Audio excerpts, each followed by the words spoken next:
Hi all welcome to football arena. Saudi Arabian ക്ലബ്ബായ Al Nasar തങ്ങളുടെ പരിശീലകനായ സ്റ്റെഫാനോ പിയോളിയെ പുറത്താക്കിയിരുന്നു. പകരം ജോർഹെ ജീസസ് ആ പരിശീലക സ്ഥാനത്ത് എത്തും എന്നാണ് റിപ്പോർട്ടുകൾ. ക്രിസ്ത്യാനോ റൊണാൾഡോയുടെ പ്രത്യേക നിർദ്ദേശപ്രകാരമാണ് ജോർഹെ ജീസസിനെ അവർ കൊണ്ടുവരുന്നത് എന്നുകൂടി റിപ്പോർട്ടുകൾ ചൂണ്ടിക്കാണിച്ചിരുന്നു. ഇപ്പോഴിതാ ഇതുമായി ബന്ധപ്പെട്ടുകൊണ്ട് ഒരു ട്രാൻസ്ഫർ റൂമർ ഉയർന്നു വന്നിട്ടുണ്ട്. അതായത് ജോർഹെ ജീസസിനെ നമുക്കറിയാം, നേരത്തെ അൽ ഹിലാലിനെയും അതുപോലെ തന്നെ ബ്രസീലിയൻ ക്ലബ്ബുകളെയും അദ്ദേഹം പരിശീലിപ്പിച്ചിട്ടുണ്ട്. ഈ പരിശീലകൻ അൽ നസറിനോട് ഒരു ബ്രസീലിയൻ താരത്തെ സൈൻ ചെയ്യാൻ വേണ്ടി ഇപ്പോൾ ആവശ്യപ്പെട്ടിട്ടുണ്ട്. ഫ്ലമംഗോയുടെ മധ്യനിര താരമായ ഗേഴ്സണെ കൊണ്ടുവരാനാണ് അദ്ദേഹം ഇപ്പോൾ ആവശ്യപ്പെട്ടിട്ടുള്ളത്. ഇത് പ്രകാരം ഈ സൗദി ക്ലബ്ബ് താരത്തിന് വേണ്ടി ശ്രമിച്ചു തുടങ്ങി എന്നാണ് ബ്രസീലിയൻ മാധ്യമമായ ഗ്ലോബോ റിപ്പോർട്ട് ചെയ്തിട്ടുള്ളത്. ഫ്ലമംഗോയെ അവർ കോണ്ടാക്ട് ചെയ്തിട്ടുണ്ട്. ചർച്ചകൾ പുരോഗമിച്ചു കൊണ്ടിരിക്കുകയാണ്.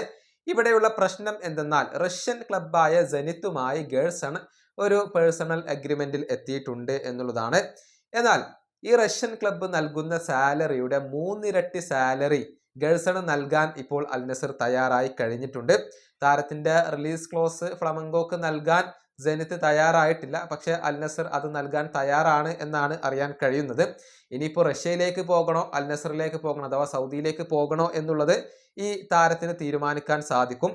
ബ്രസീലിയൻ ദേശീയ ടീമിന്റെ പരിശീലകനായ കാർലോ ആഞ്ചലോട്ടിയുടെ സമ്മതം വാങ്ങിച്ചുകൊണ്ടായിരുന്നു സെനിത്തുമായി അദ്ദേഹം പേഴ്സണൽ അഗ്രിമെന്റിൽ എത്തിയിരുന്നത്.